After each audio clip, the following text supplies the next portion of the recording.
সকলকে ওয়েলকাম করছি history home present বায়োগ্রাফিতে। আজকে আমরা জানার চেষ্টা করব ইসলামের অন্যতম বড় চারখানা কিতাবের মধ্যে অন্যতম কিতাব জাবুর কিতাবের ইতিহাস সম্পর্কে। তো আমাদের আলোচনা শুরু করার পূর্বে আপনাদের কাছে একটি রিকোয়েস্ট করতে চাই, আমাদের চ্যানেলটিতে অবশ্যই সাবস্ক্রাইব করে দিবেন এবং পাশে থাকা বেল আইকনটিতে প্রেস করে দিবেন যাতে আমাদের ভিডিও সবার আগে দেখতে পারেন। তো চলুন কথা না বাড়িয়ে চলে যাচ্ছি মূল আলোচনায়।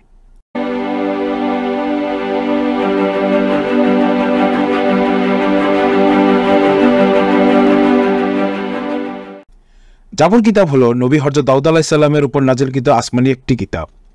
রমজান মাসে 12 তারিখে আল্লাহর নবী হযরত দাউদ আলাইহিস সালামের কাছে আসমানি কিতাব জাবুর নাজিল করা হয়। তার গোত্রের মাতৃভাষা ছিল ইউনানি, তাই জাবুর ইউনানি বা আরামাইক ভাষার অবতীর্ণ হয়।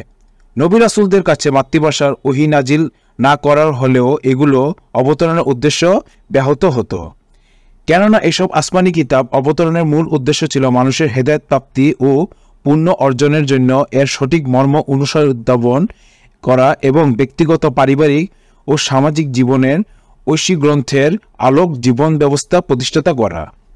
পবিত্র কোরআনে এরশাদ হয়েছে, নিশ্চয়ই আমি তোমার কাছে ওহী প্রেরণ করেছি যেমন নূহ ও তার পরবর্তী নবীদের কাছে প্রেরণ করেছিলাম, ইব্রাহিম, ইসমাইল, ইসাক, ইয়াকুব ও তার বংশধরগণ, ঈসা, আইয়ুব, ইউনুস, হারুন ও সুলাইমানের কাছে ওহী প্রেরণ করেছিলাম এবং দাউদকে জাবুর দিয়েছিলাম। সূরা আল-নিসা আয়াত 163। অন্য আয়াতে বলা হয়েছে, আমি তো নবীদের কতকের উপর মর্যাদা দিয়েছি এবং দাউদকে জাবুর দিয়েছি। সূরা বনী ইসরাইল আয়াত 55।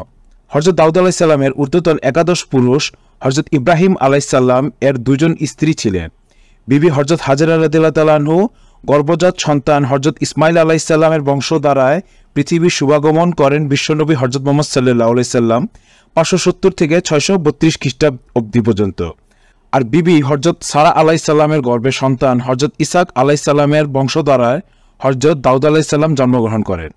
তিনি জালুত নামক অত্যাচারী রাজাকে ভীষণ যুদ্ধের পরাজিত ও হত্যা করে এক বিশাল রাজত্ব লাভ করেন, যার রাজধানী ছিল জেরুজালেম।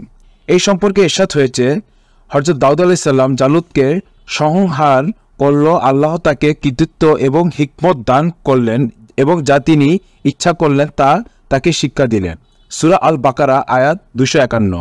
অন্য আয়াতে বলা হয়েছে, স্মরণ করো আমার শক্তিশালী বান্দা দাউদের কথা, সে ছিল অতিশয় আল্লাহর অভিমুখী। সূরা সোয়াদ আয়াত 17। হযরত দাউদ আলাইহিস সালাম নানা দিক মানবিক গুণে ভূষিত ছিলেন। মহান আল্লাহ তাআলা তাকে সুমধুর কণ্ঠস্বর দান করেছিলেন যে সুললিত ভাষায় তিনি জাবুর তেলাওয়াত করতেন। তার পাঠ শুনে বনের পক্ষীকুল নেমে আসত এবং মনোযোগ সহকারে তা শুনত। আল্লাহ তাআলা ঘোষণা করেন, আমি তার রাজ্যকে সুদৃঢ় করেছিলাম এবং তাকে দিয়েছিলাম প্রজ্ঞা ও ফয়সালাকারী বগ্নিতা। সূরা সোয়াদ আয়াত 20। অন্য আয়াতে বলা হয়েছে, আমি অবশ্যই দাউদ ও সুলাইমানকে জ্ঞান দান করেছিলাম। তারা বলেছিলেন, সমস্ত প্রশংসা আল্লাহর, যিনি আমাদের তার বহু মুমিন বান্দাদের উপর শ্রেষ্ঠত্ব দিয়েছেন। সূরা আল নামল আয়াত 15। মহান আল্লাহ তাআলা হযরত দাউদ আলাইহিস সালামকে অনেক মুজিজা বা অলৌকিকতা ক্ষমতা দান করেছিলেন। তিনি লোহা দিয়ে সুন্দর সুন্দর প্রয়োজনীয় জিনিসপত্র বানাতেন। হযরত দাউদ আলাইহিস সালামের পুত্র হযরত সুলাইমান আলাইহিস সালাম পিতার রাজত্ব আরও সুবিস্তৃত ও সমৃদ্ধশীল করে তুলেছিলেন। হযরত দাউদ আলাইহিস সালাম বায়তুল মুকাদ্দাস তার আমলে রাজধানী স্থাপন করেন এবং একটি বিশাল ইবাদতখানা নির্মাণ হাত দেন, যা হযরত সুলাইমান আলাইহিস সালাম কথিত জিনদের মাধ্যমে সমাপ্ত হয়। এভাবে বায়তুল মুকাদ্দাসের পবিত্রতা মর্যাদার বাস্তব স্বরূপ লাভ করে।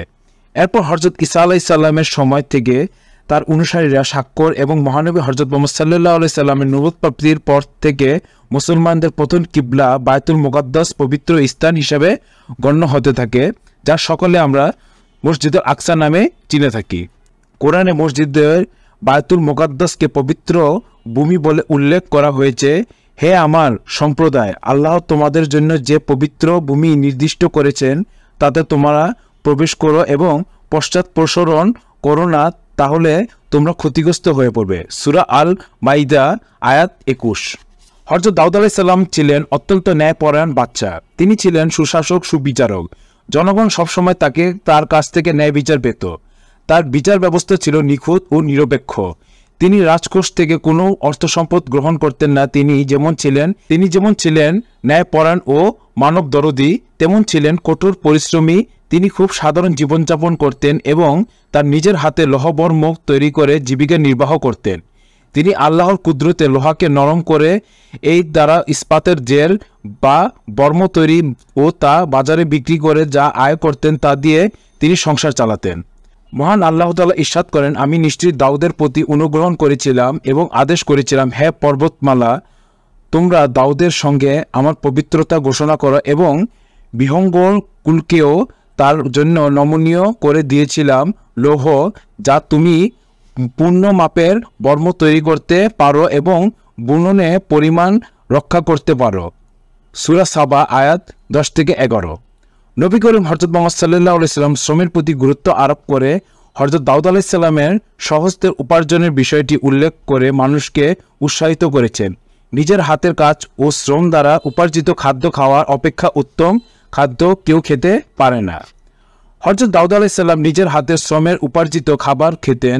বুখারী হাদিস শরীফে বর্ণিত আছে, হযরত দাউদ আলাইহিস সালাম বর্ম তৈরি করতেন, হযরত আদম আলাইহিস সালাম কৃষিকাজ করতেন, হযরত নূহ আলাইহিস সালাম কাঠমিস্ত্রির কাজ করতেন, হযরত ইদ্রিস আলাইহিস সালাম সেলাইয়ের কাজ করতেন এবং হযরত মুসা আলাইহিস সালাম রাখালের কাজ করতেন।